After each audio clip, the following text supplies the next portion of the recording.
Buenas noches, amigos de Puntos y Comas. Muchas gracias por la gentileza de su acompañamiento y de su interés en esta sección de información útil en la cual documentamos asuntos de la vida pública con el propósito de tener más elementos para analizar y comprender cómo nos afecta lo que sucede en nuestro entorno. Pues bien, finalmente la lista salió y es una lista bastante amplia. En la lista de candidatos a cargos en el Poder Judicial de la Federación que serán votados por los ciudadanos el domingo 1 de junio del 2025, tienen particular relevancia los casos de mujeres que llegarán a las boletas electorales respaldadas por la postulación de los tres poderes de la Unión. Entre los 4,181 candidatos de la lista publicada por el Instituto Nacional Electoral el pasado domingo 16 de febrero del 2025, destaca la aspirante a ministra de la Suprema Corte, Jazmín Bonilla García. También son relevantes 24 abogadas que aspiran a convertirse en magistradas de circuito y 8 mujeres aspirantes a jueces de distrito. La única candidata que aspira al cargo de ministra de la Suprema Corte de Justicia de la Nación y que fue postulada por los tres poderes de la Unión, el legislativo, el ejecutivo y el judicial, es Jazmín Bonilla García, que entre otras responsabilidades ha sido oficial judicial y oficial administrativo en el primer tribunal colegiado en materia administrativa del primer circuito. Además, secretaria en el Juzgado Segundo de Distrito en el estado de Guerrero, secretaria en el Juzgado Quinto de Distrito del Centro Auxiliar de la Primera Región y también secretaria en el primer tribunal colegiado en materia administrativa del primer circuito que corresponde a la Ciudad de México.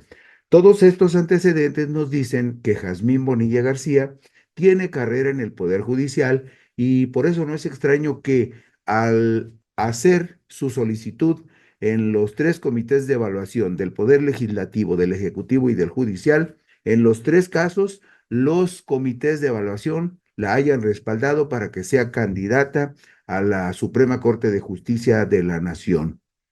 En la lista de aspirantes sobresalen los nombres de tres ministras de la Suprema Corte que están en funciones, o sea, tres ministras que aceptaron participar en la contienda y someterse a la votación de los ciudadanos.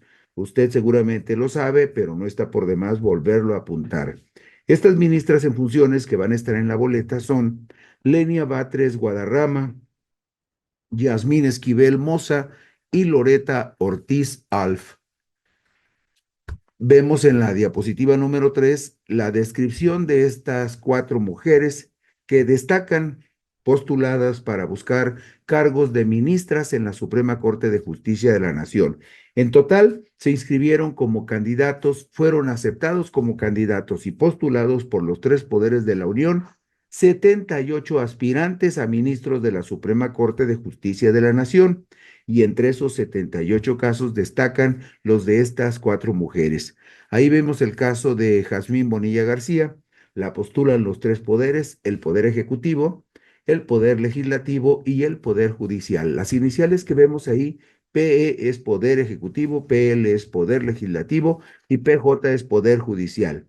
Y vemos también los casos de Lenia Batres Guadarrama, Yasmín Esquivel Moza, Loreta Ortiz Half. Ellas tres ya son ministras de la Corte, pero se van a someter a la prueba del voto popular para permanecer en sus cargos si son triunfadoras en los comicios del 1 de junio del 2025.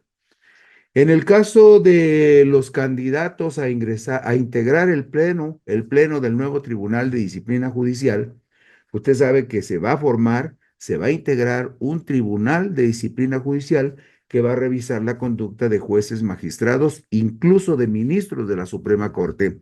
Este Tribunal de Disciplina Judicial va a sustituir al actual Consejo de la Judicatura del Poder Judicial de la Federación.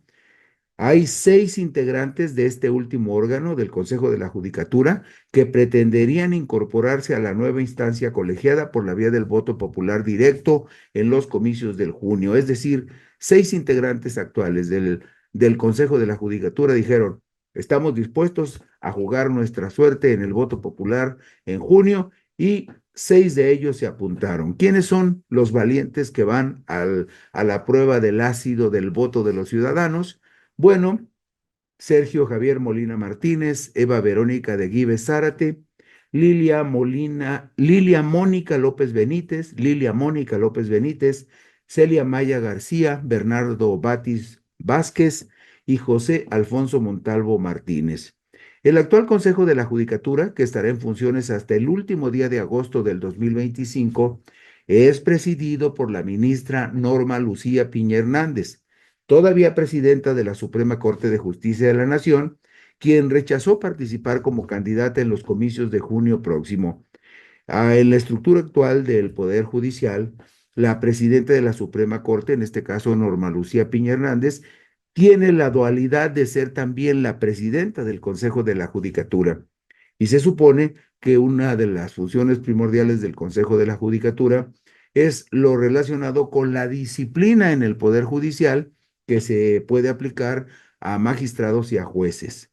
Esta instancia también la preside todavía Norma Lucía Piña Hernández y la va a presidir hasta el último día de agosto porque a partir del 1 de septiembre de este año entrarán en funciones los nuevos 9 ministros de la Corte y también los 5 integrantes del Pleno del Tribunal de Disciplina Judicial, que va a cumplir la función muy trascendente de vigilar el comportamiento de jueces, magistrados y ministros de la Corte. La aspirante a magistrada del Tribunal de Disciplina Judicial, Maya García, también fue propuesta por el Poder Ejecutivo, por la Presidencia de la República, para aparecer en la boleta electoral. Hay otros 2 candidatos que fueron postulados por al menos 2 poderes de la Unión, Liliana Hernández Hernández y Jaime Santana Turral. Vemos la diapositiva número 6 y aquí vemos ilustrados los casos de estos candidatos a magistrados del Tribunal de Disciplina Judicial.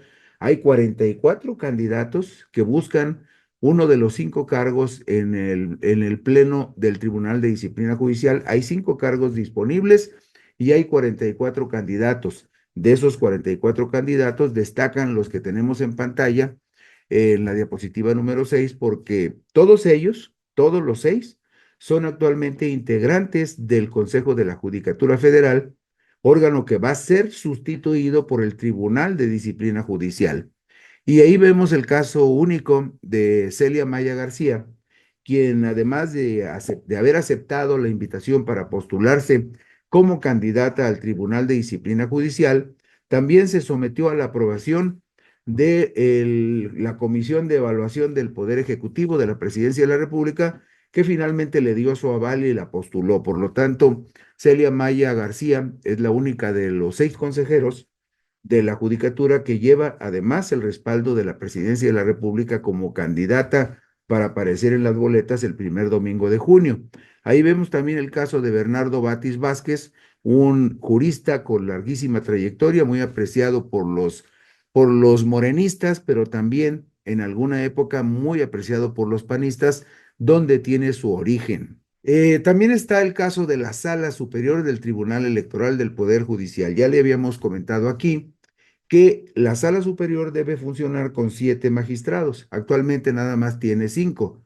Bueno, pues en la elección de junio se van a elegir 2 magistrados más, una mujer y un varón, para que cumplan la tarea de completar los 7 magistrados que deben integrar la Sala Superior del Tribunal Electoral. En el caso de los aspirantes a magistrados de la Sala Superior del Tribunal Electoral del Poder Judicial de la Federación, llama la atención la presencia de Adriana Margarita Favela Herrera. ¿Por qué nos llama la atención Adriana Margarita Favela Herrera? Bueno, porque ella fue consejera del Instituto Nacional Electoral hasta el mes de abril del 2023, un organismo al que llegó respaldada por el Partido Revolucionario Institucional. Es decir, cuando fue nombrada consejera electoral Adriana Margarita Favela Herrera, ella fue la cuota política del Partido Revolucionario Institucional. Y ahora, esta consejera, identificada con el PRI, aspira a ser integrante de la Sala Superior del Tribunal Electoral.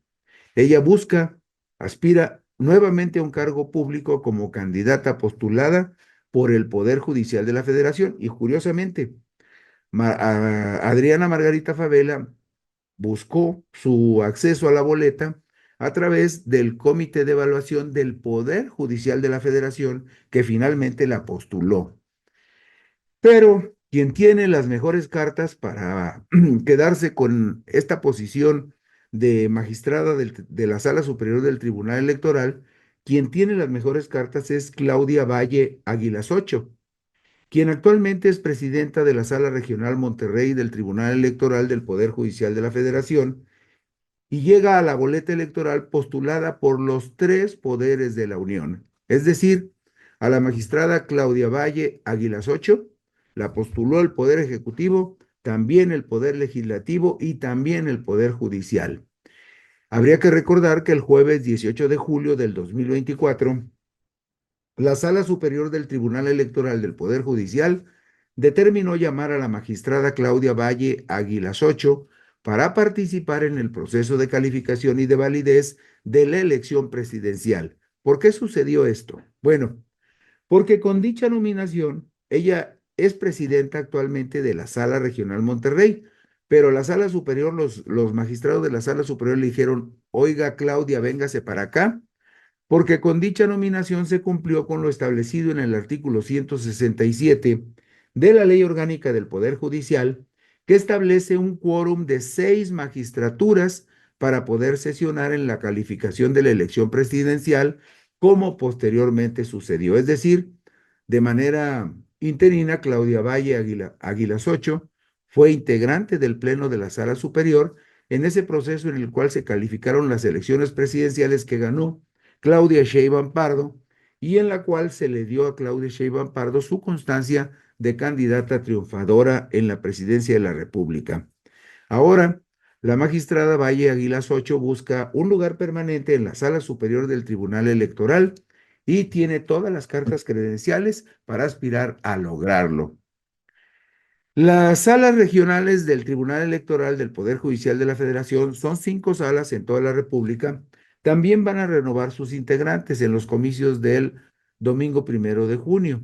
Todos los magistrados, 3 por cada una de las 5 salas del tribunal, se van a renovar. Por lo tanto, en cada una de las regiones que integran las 5 circunscripciones electorales del país, en cada una de esas 5 circunscripciones se van a elegir 3 magistrados electorales para las salas regionales que están ubicadas, como usted sabe, la número 1 está en Guadalajara, Jalisco, la 2 está en Monterrey, la número 3 está en Jalapa, la sala regional número 4 está en la Ciudad de México y la sala regional del Tribunal Electoral número 5 está en Toluca, Estado de México. Pues bien, con respecto a los candidatos a las 5 salas regionales del Tribunal Electoral, sobresalen 3 candidatos que fueron postulados por los 3 poderes de la Unión.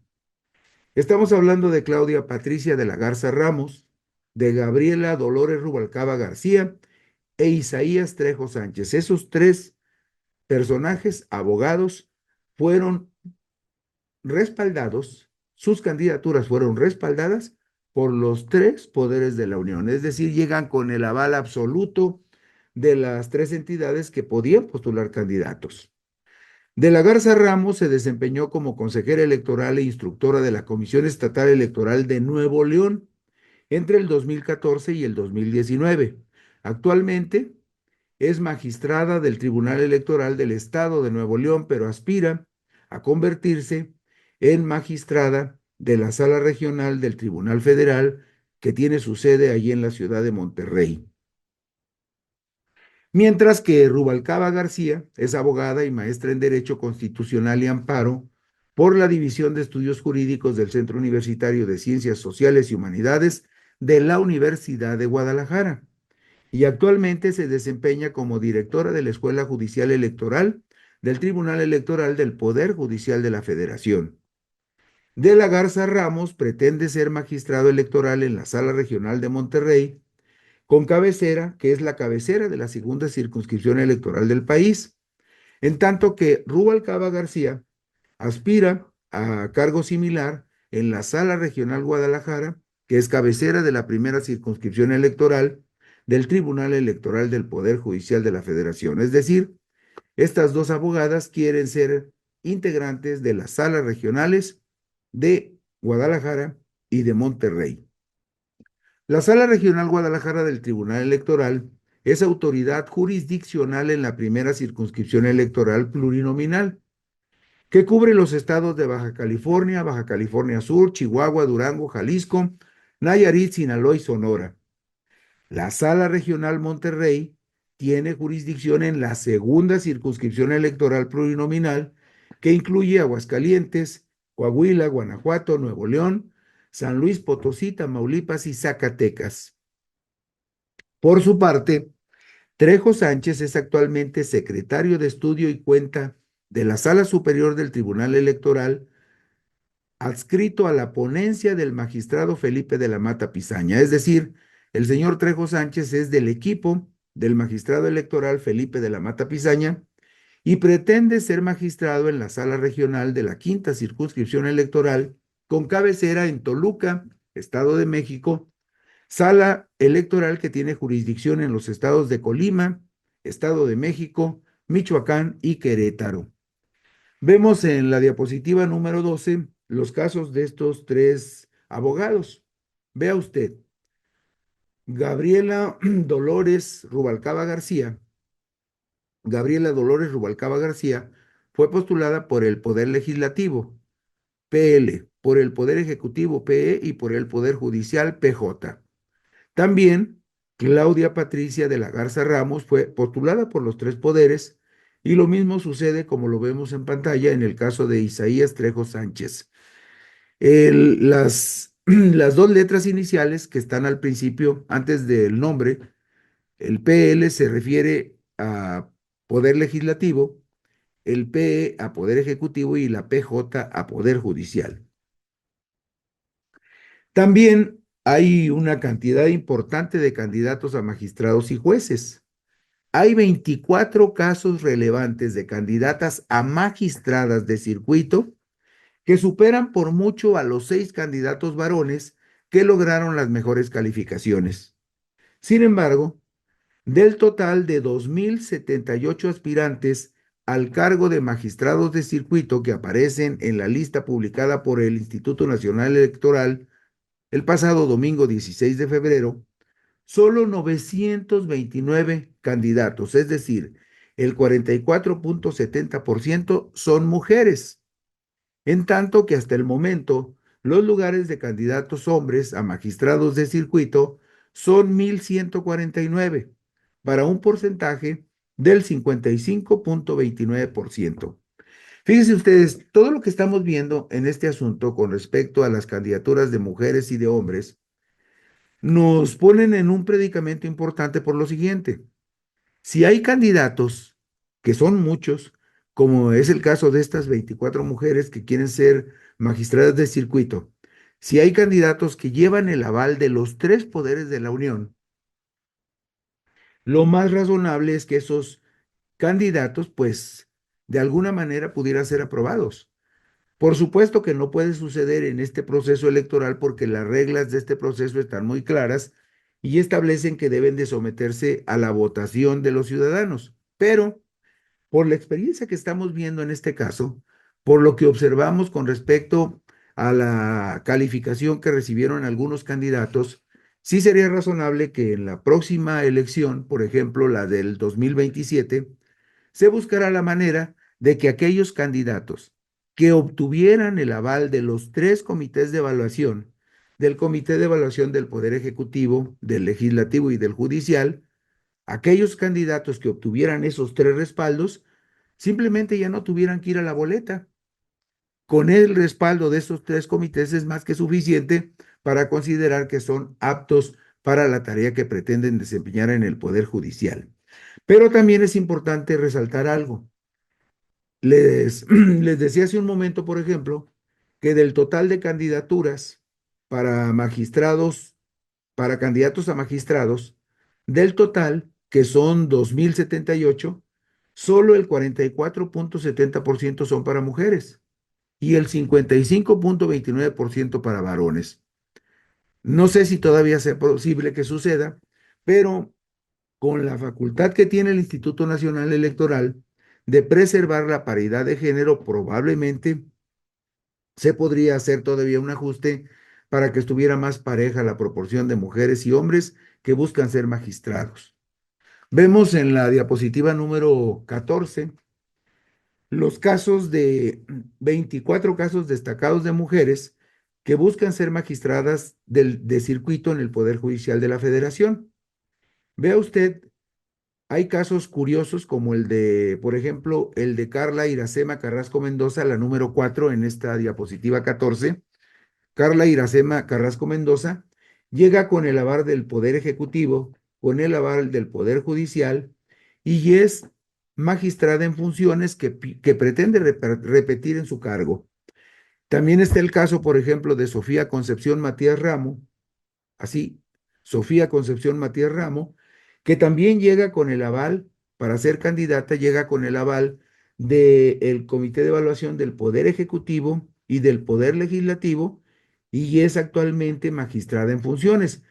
Un caso muy especial, son casos especiales en donde probablemente para la próxima elección de funcionarios del Poder Judicial, se pudiera considerar que aquellos que tuvieran el aval, aquellos que ya están en funciones y que tuvieran el aval de por lo menos dos de los tres poderes de la Unión, pudieran repetir en sus cargos sin necesidad de ir a las urnas. Pero son asuntos que vienen surgiendo en la medida en que vamos viendo cómo se va desarrollando el proceso y seguramente servirán como experiencias, como precedentes para que en su momento el Congreso de la Unión legisle y haga los ajustes importantes. También vemos el caso, los casos de Hilda Andujo Guerrero, postulada por los tres poderes de la Unión, lo mismo Belén Martínez, María Isabel Cobos, María Ana Yatzin Castañeda, perdón, Erika Magali Correa Riofrío, Magnolia García Matus, Sofía Concepción Matías Ramos. O sea, hay casos muy destacados de mujeres, como los que veremos también en la diapositiva número 15, donde vemos, por ejemplo, que todas las abogadas que aparecen en esta lista del 13 al 24, todas llevan el aval de los tres poderes de la Unión, del Poder Ejecutivo, del Poder Legislativo y del Poder Judicial. Entonces, sí sería razonable que en algún momento se considerara para las elecciones posteriores del Poder Judicial que hubiera algunos ajustes donde se premiara y se reconociera la calidad de estos candidatos que llegan con el respaldo de tres comités de evaluación que se presentaron y aplicaron para obtener el aval de tres comités de evaluación y en los tres casos lo obtuvieron. Vemos en la diapositiva número 16 el contraste. Acabamos de observar en las diapositivas 14 y 15 el caso de 24 mujeres que llevan el aval de los tres poderes de la Unión.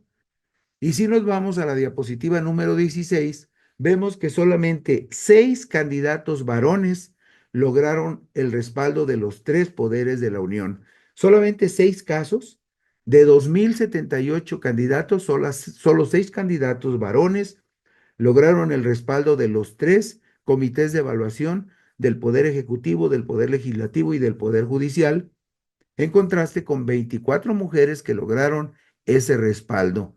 Estamos hablando del caso particular de candidatos a magistrados de circuito del Poder Judicial de la Federación, donde en total habrá 2.078 candidatos en total. ¿Qué más? En el caso de los candidatos a jueces de distrito, la situación es muy parecida. Las mujeres candidatas suman 777 lugares, el 42.34% del total, que es de 1.835 aspirantes a jueces de distrito. En tanto que los lugares para varones son 1.058, que representan el 57.65% del total de candidaturas para jueces de distrito. Sin embargo, a pesar de estas desventajas, los perfiles de las mujeres resaltan más que los perfiles de los varones, entre quienes aspiran a convertirse en jueces de distrito en el Poder Judicial de la Federación. Vemos el caso de la diapositiva 18. Aquí vemos los 10 casos de candidatos a jueces de distrito que lograron el aval de los tres comités de evaluación, tanto del Poder Ejecutivo como del Poder Legislativo y el Poder Judicial. Y hay tres casos que vemos aquí también, dos casos de candidatos que aspiran a repetir en el cargo de juez de distrito. Son los casos, por ejemplo, de Dulce Guadalupe Canto Quintal, el caso de Juan Carlos Amezcua Gómez y el caso de Edgar Iván Jordán Chávez. Los tres quieren repetir como jueces de distrito, pero vemos, por ejemplo, los casos de Edgar Iván, que trae el respaldo del Poder Legislativo y del Poder Judicial. Y lo mismo sucede en el caso de Dulce Guadalupe Canto, quien tiene el respaldo del Poder Legislativo y del Poder Judicial. Pero hay un caso verdaderamente excepcional, el caso de Juan Carlos Amezcua Gómez. Juan Carlos Amezcua Gómez dijo, ¿saben qué? Voy a repetir en el cargo porque quiero seguir siendo juez de distrito. ¿Y qué creen? Vean el número 9, Juan Carlos Amezcua Gómez. Vean cómo Juan Carlos Amezcua Gómez logró el respaldo de los comités de evaluación de los tres poderes de la Unión y además dijo, me la juego y voy por el voto popular para repetir como juez de distrito. Estamos hablando de un caso excepcional, Juan Carlos Amezcua Gómez, que decidió participar y al mismo tiempo decidió someterse a la evaluación de tres comités de evaluación de los tres poderes de la Unión. Bueno, como ustedes verán, hay casos muy notables, casos muy destacados de candidatos que buscan un lugar en el Poder Judicial. ¿Y esto qué nos dice? Bueno, nos dice algo muy simple, que hay calidad suficiente en muchos de los candidatos como para que los ciudadanos esperemos que se refresque mucho el Poder Judicial de la Federación, que lleguen personas bien capacitadas, personas que tienen muchos antecedentes de trabajo en los asuntos legales y que probablemente van a llegar a hacer un trabajo estupendo en el Poder Judicial. Un Poder Judicial que todos deseamos que se convierta en un referente en beneficio de la justicia para los que más la necesitan, que son los más pobres y los más desvalidos. Con esto concluimos hoy puntos y comas. Muchas gracias por la gentileza de su atención y también por su comprensión. Ando un poquito afectado de la garganta y eso me hace que hable un poquito extraño, pero les agradezco su generosidad, su comprensión y por aquí nos veremos mañana en puntos y comas. Mientras tanto, buenas noches, descansen ustedes.